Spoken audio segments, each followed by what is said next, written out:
The OPXY has been released, leaving the electronic music making world divided.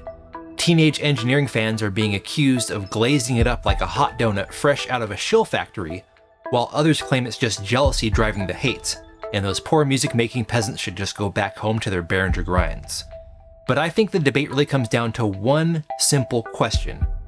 Is the OPXY really worth $2,300? I say absolutely, if it can offer you something significantly better than other products in its category. You see, category is key here. I've seen a lot of apples to oranges comparisons being thrown around. Pointing out that you can buy a large polysynth for the same price as the OPXY is just not a fair comparison. That's like telling someone not to buy a tablet because they can get a more powerful desktop computer for less. That's great, but I'm not going to haul my desktop computer to the coffee shop. So what defines the category of the OPXY? Well, let's see. First off, we have tactile controls, buttons, and knobs, so we're not going to talk about smartphones or tablets. Next, this device is more than just a synth. It's a sequencer and sampler, so traditional synths are also out of the conversation. The OPXY is small, compact, and portable. That rules out larger desktop consoles, so bye-bye MPC. That includes you, MPC Live, too. You're a hefty boy. I'm not carrying you around. And what really makes the XY portable is the battery, so that cancels out some more capable groove boxes like Electron. So we're looking for a device that has synth engines, sampling capabilities, advanced sequencing with features like parameter locking, built-in effects, MIDI capabilities to sequence other gear, a studio in the palm of your hands where you can create full tracks with both audio and MIDI. Where else can you find a feature list like this in a small portable package that you can take to the coffee shop? I really think everyone's been complaining about the price is just overreacting, maybe even borderline delusional. I mean, there's just nothing else out there on the market that can... Oh, that's right. The Deluge.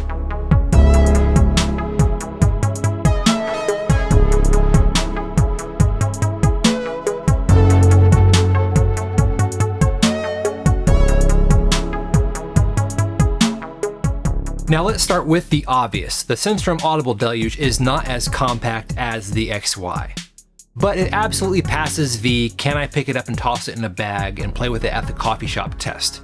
In fact, it even comes with its own case. It's included in the price. Also, if we compare the two, the OPXY is definitely more sleek, and if style is all you care about, then this may be the device for you. If, however, you're considering the XY for its functionality, I gotta say, the Synth Audible Deluge blows it away. Okay, let me go to the spec sheet. The OPXY has 16 tracks with 24 notes of polyphony. That's cute, because the Deluge has no limits. I'm gonna need that paper again, aren't I? Okay, the Deluge does have a limit, which is the CPU, but it's advertised to be able to play up to 64 synth voices simultaneously. In all my time with the Deluge, I've never come close to hitting the CPU limit, as I don't use anywhere near 64 synth tracks. I did, however, try an experiment with 24 simultaneous synth voices. Yeah, that's a pretty bad example, but that's 24 different synth tracks playing together, and you could theoretically do over twice that amount. Let's talk about sampling. The Deluge, once again, is not limited. Well, its recording time is only limited by the size of your SD card. And yes, you heard that right, the Deluge has an SD card slot. This means there's really no storage limits. And as far as sample playback, its only limit is the RAM, which lets you play up to 90 samples simultaneously. So what about the XY? The OPXY can record samples up to 20 seconds long. Wait a minute, 20 seconds long? That right there might be a deal breaker. I mean, for something that's advertised to be a complete studio in the palm of your hand, a 20-second recording time is pretty short. But I guess they didn't say what kind of studio you were going to have in the palm of your hand, so it's going to be a 20-second sample studio. Moving on to the sequencer, the Deluge, once again, you guessed it, say it with me, has no limits. Well, it's only limited by the RAM, which allows you to sequence over 2 million notes. I tried to find out how many notes were in Beethoven's Fifth Symphony. I couldn't find it, but I bet he could have sequenced the whole thing on the Deluge. On the other hand, the XY gives you 4 pages of 64-step long sequences, which is probably fine, but you have to wonder, why can't the sequences be longer? Why are samples limited to 20 seconds? For a next-gen music-making device, why can't we do more? In contrast, the Deluge really doesn't have any artificial constraints to get in your way. You can push the hardware to its absolute limit, and I absolutely love that. Workflow may be one of the most important considerations of all, and the best workflow really depends on you. I can't really comment on the XY, I've never used it, but it appears to be very screen dependent with lots of flipping between menus and different screens. The Deluge has a small screen to show parameter values and browse files, but it mostly relies upon the 128 RGB pads, which act as a large, low-resolution screen that you can also interact with. Each pad has its own dedicated shift function that's written below, and those functions are organized into groups like samples, oscillators, envelopes, filters. The brass knobs also control different parameters depending on the button that you've selected at the top, which are also labeled. There is, however, a learning curve when it comes to the Deluge. There are shortcuts that are not labeled on the panel, and you'd have no idea they were there unless you read the manual or a cheat sheet. I personally keep a little notebook with my most used shortcuts. I have about 4 pages in here, so if I forget how to quantize or humanize a track, I can look here and go, okay, hold the audition pad and turn the tempo knob. Now I want you to notice how many steps that was. Press a button, turn a knob. No scrolling through menus or multiple pages, and it's like that for pretty much everything on the Deluge. Almost anything you need to do is only 1 or 2 button presses away. So what may seem like the Deluge's biggest weakness can actually be its greatest strength. Yes, the Deluge requires you to learn the basics, but once you do, you're rewarded with one of the fastest, most efficient workflows on any box. Let's see how fast I can make a beat with multiple synth and audio tracks after turning on the power button to an empty project. So I've programmed in the drum sequence, I've added a trigger condition, changing it from 16 bars to 64, adjusting the track volume. Now I'm going to add a synth track.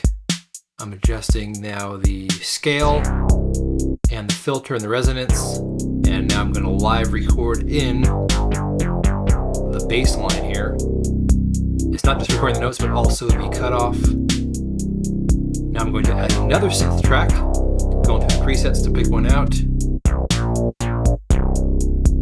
There we go. Now I'm going to set the MIDI input to my keyboard at the top, and I'm going to live record using the MIDI keyboard.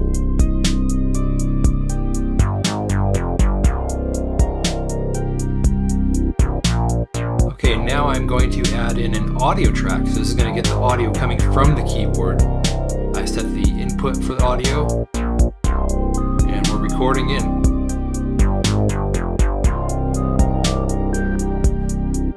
That's going to loop. I'm now going to add another audio track. I'm changing the preset on the keyboard.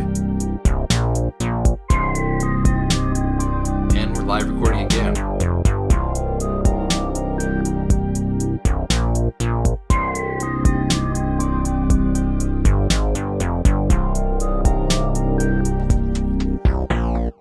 The rest of the comparison pretty much continues in the same way, with the Deluge singing anything you can do, I can do better.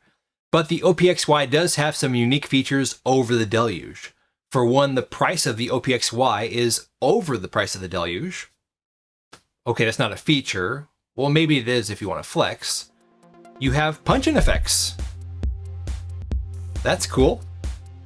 There's a performance gyroscope for all you Nintendo Wii lovers. It has Bluetooth MIDI, which is definitely not the best way to run MIDI, but it's there.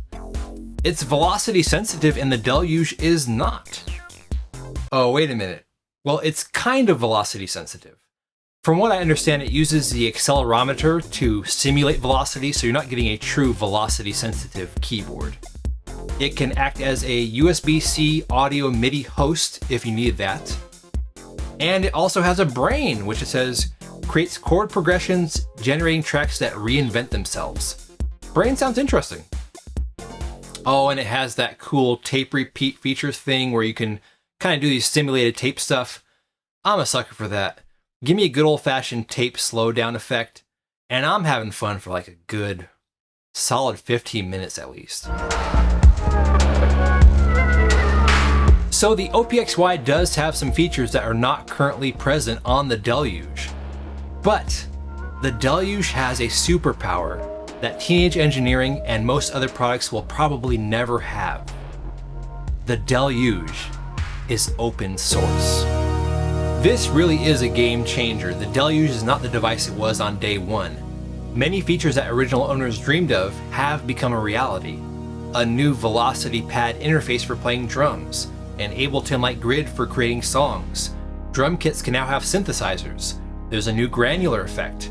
The list just goes on and continues to grow. This means any features that the OPXY has that are not hardware related could be implemented on the Deluge at some point in the future. In fact, if you know how to program and write code, you could do it yourself.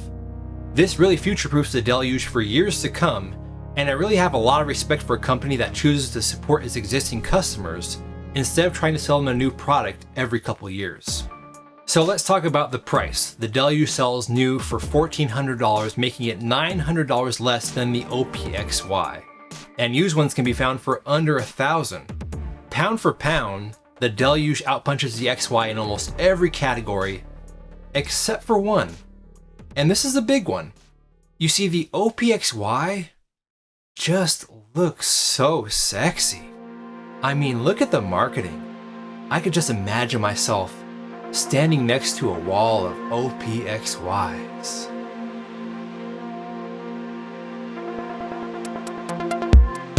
Die Traummaschine. Be careful what you wish for. We know you've had wet fantasies about a sequencer sampler performance instrument. It's here. It's real. It's black.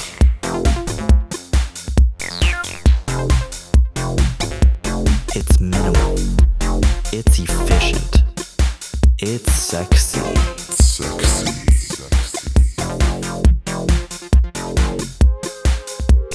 It's black. It's sexy. And that's exactly why I decided to purchase the OPXY. What was that about? Sorry about that. That was my future self stopping me from making a bad decision. Anyways, I hope you found this helpful, informative, maybe amusing. I did own the original OP1, and if Teenage Engineering had kept their same pricing, I probably would have purchased the OP1 Field. And then I would be pretty upset now that the OPXY is out, only a year or two later with features that they could have integrated on the OP1 Field. After all, it's just software. So I guess I have to say thank you, Teenage Engineering.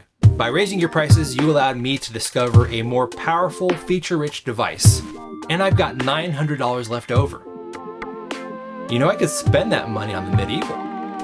Or maybe one of those wooden dolls that